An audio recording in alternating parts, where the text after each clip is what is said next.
Baik, luar biasa. Jemaah masih di Islam Itu Indah. Hari ini kita sedang membahas tema Jangan Sholat di Tempat Ini. Masya Allah, dari segmen 1 sampai tadi kita membahas banyak sekali hal-hal yang membuat tempat tersebut dilarang untuk melakukan sholat. Nah, tapi katanya ada hal-hal bukan hanya saja tempat, tapi keadaan yang membuat kita itu tidak diperkenankan untuk sholat. Tadi Ustadz Maulana katanya mau menjawab nih. Boleh langsung dijawab Guru, silakan. Izin Sasaer, Ustazam.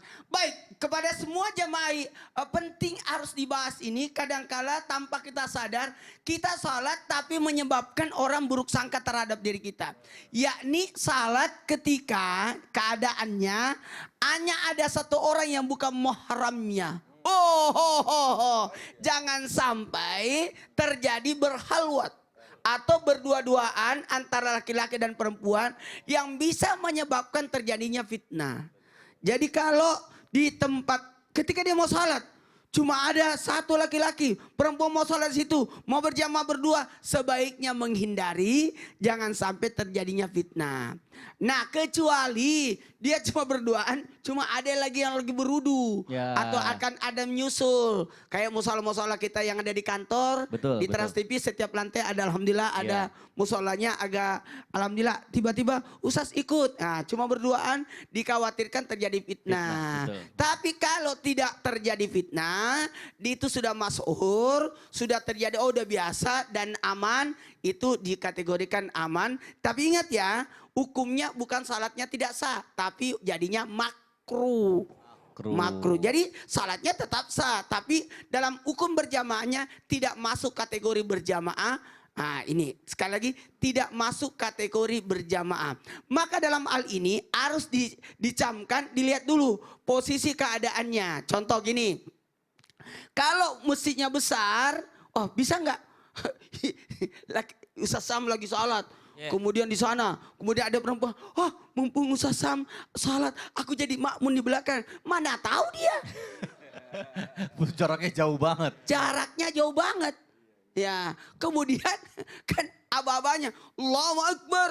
Bagaimana dia tuh? Dia pasti terjadi ngintik-ngintik gitu.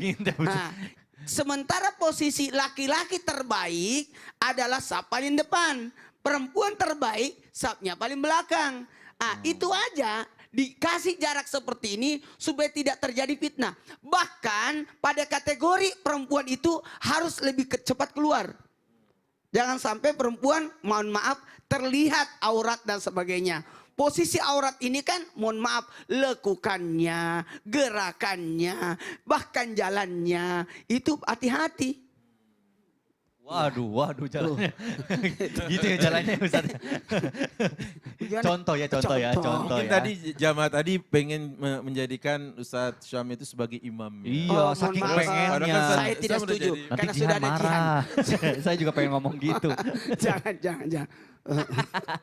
Itulah resiko kalau orang menjodohkan orangnya. Ya kita Allah. harus jagain dia terus sampai selesai itu. Ustadz Maulana bagus. Komitmennya luar biasa. Karena saya menjodohkan, jadi saya bertanggung jawab. Nah, dalam hal ini mohon maaf, posisi yang dimaksud sini jangan dalam keadaan berdua-duaan, bercampur, ataupun mohon maaf terlihat. Makanya sebaiknya di masjid itu ada ijabnya, ada sutranya, ada bagian penutup buat jamaah laki-laki dan perempuan.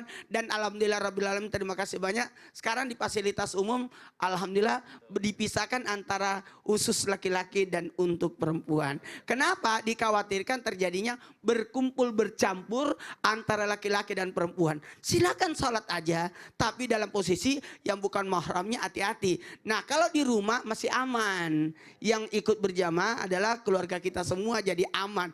Tapi pada posisi tempat-tempat yang umum dikhawatirkan terjadinya bercampur ataupun berahluatnya itu. Waduh, Masya Allah. Ya Allah. Jadi jelas nih, kita juga tahu keadaannya bukan hanya tempat, tapi situasi dan kondisinya juga kita harus paham. Jadi tidak sembarangan kurcuk apa?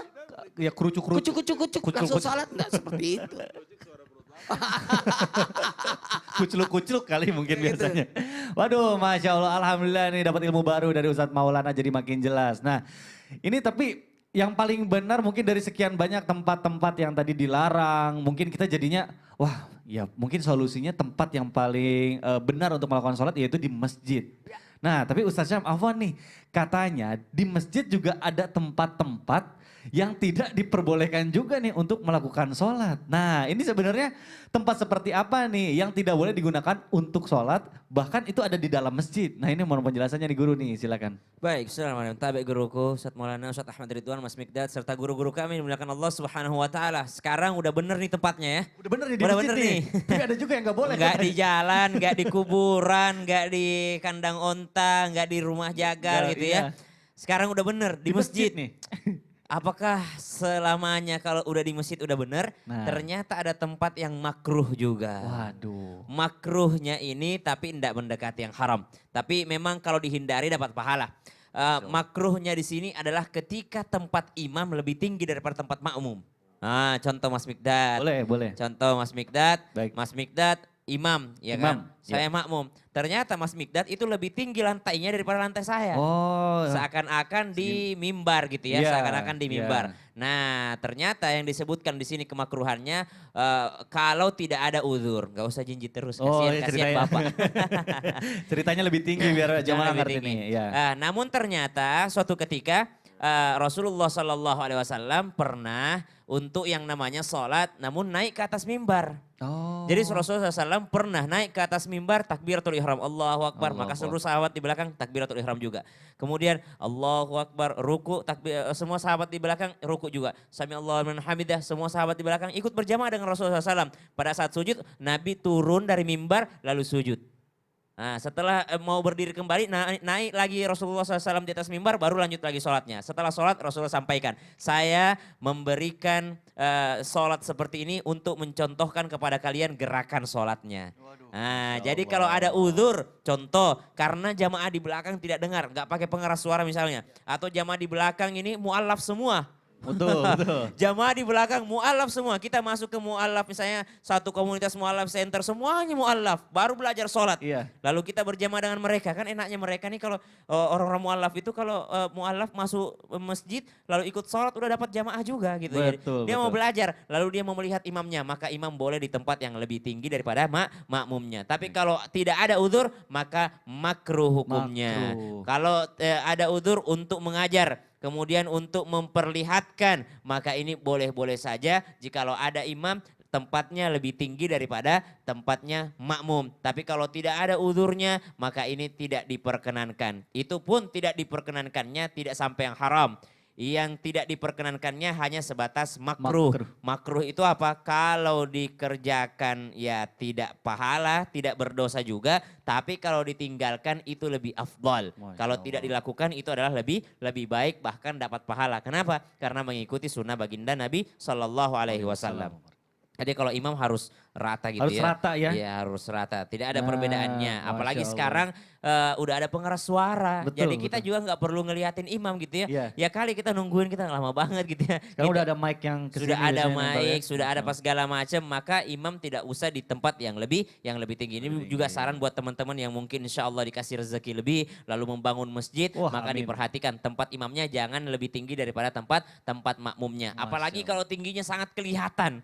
Apalagi kalau tingginya tinggi banget gitu ya. Jauh. Ya, jauh tingginya Bedanya supaya 2 kelihatan. meter. Maka ini yang tidak diperkenankan, makruh hukumnya. Namun kalau rata seperti ini insya Allah masih aman-aman saja. Kalaupun ada naiknya sedikit hanya untuk memperlihatkan jamaah di belakang yang mungkin pada saat itu anak-anak atau orang yang masih belajar dalam sholatnya. Maka itu juga diperbolehkan karena termasuk daripada uzur. Wallahu ta'ala. Waduh, Masya Allah. Terima kasih Ustaznya, Sama-sama. prakteknya Alhamdulillah. Nah jadi kita juga mungkin kalau misalnya kita pengurus masjid juga sekarang nih udah tahu nih ilmunya nih, Masya Allah. Jamaah luar biasa nih pembahasan kita hari ini. Alhamdulillah juga antusias dari jamaah banyak sekali. Ini pertanyaan yang masuk ke sosial media Islam itu Indah.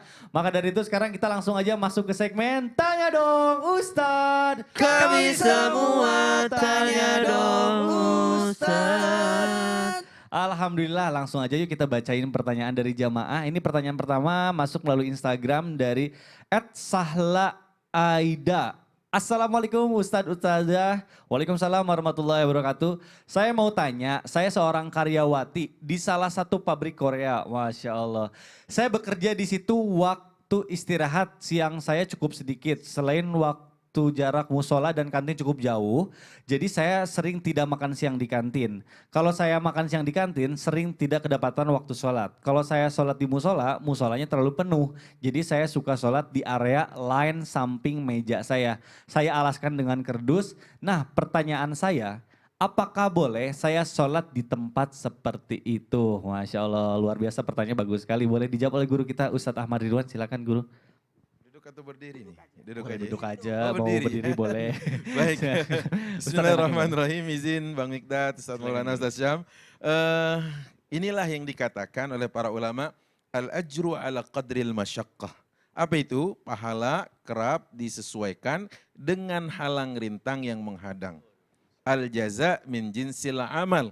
Ya, pahala disesuaikan dengan sebatas apa kita bersungguh-sungguh dan kita beramal. Nah, bicara tentang yang satu tadi ditanyakan oleh saudari kita, Sahlah kalau tidak salah namanya.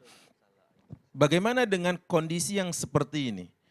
Cari dan pilih mana madorot yang paling kecil. Ada kaidah mengatakan akhaffud dararain.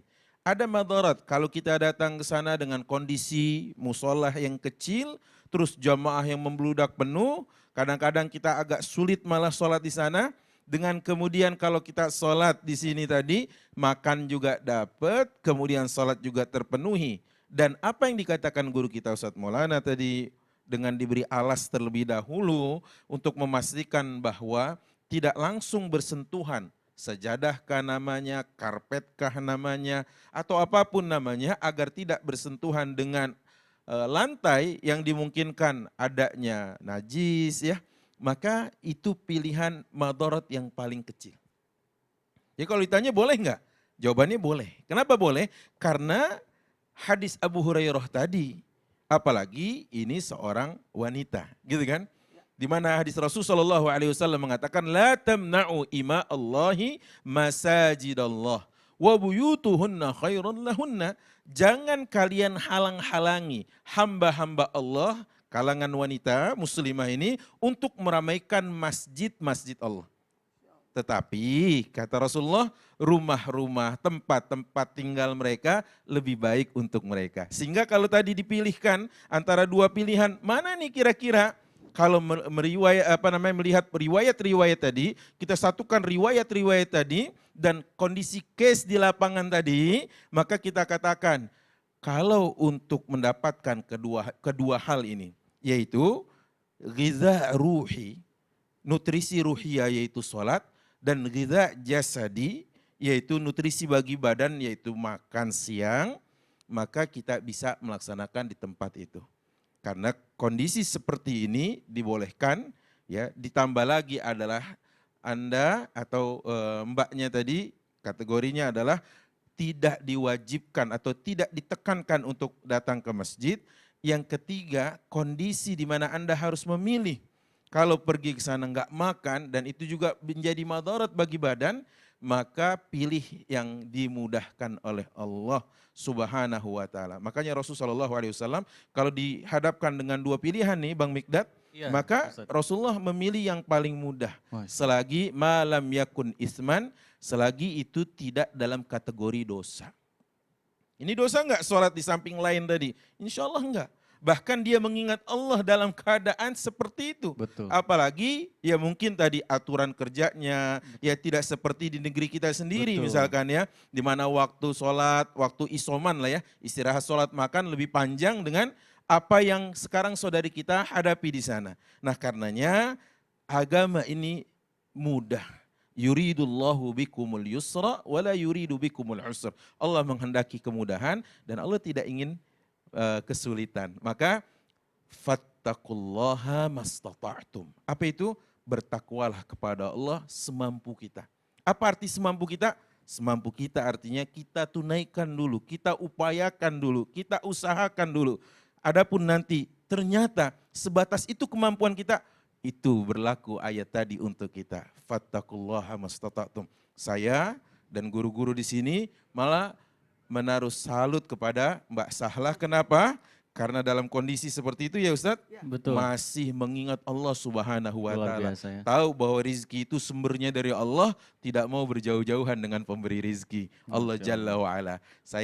Kami semua mengucapkan salam hebat, salam hormat kepada semua Betul. pejuang-pejuang ini ya yang sedang ya mengarungi istilahnya Betul. kondisi seperti itu, tapi tetap tidak meninggalkan syariat Allah di bumi manapun. Wallahu a'lam bishawab. Waduh, Masya Allah. Tamparan juga buat kita yang ada di Indonesia yang begitu mudah untuk mendapatkan akses ibadah gitu ya. Wah, iya banget. Duh, itu kan menjadi minoritas di negeri orang tuh Betul. kayaknya susah. Tapi beliau masih saudara-saudara kita yang Istiqomah ya. Istiqomah Masya mudah-mudahan ya, Masya Allah. Terima kasih. Tapi kalau yang bertanya tadi nggak di Korea, di pabrik Korea. Di pabrik Korea, bukan di Pabrik Korea.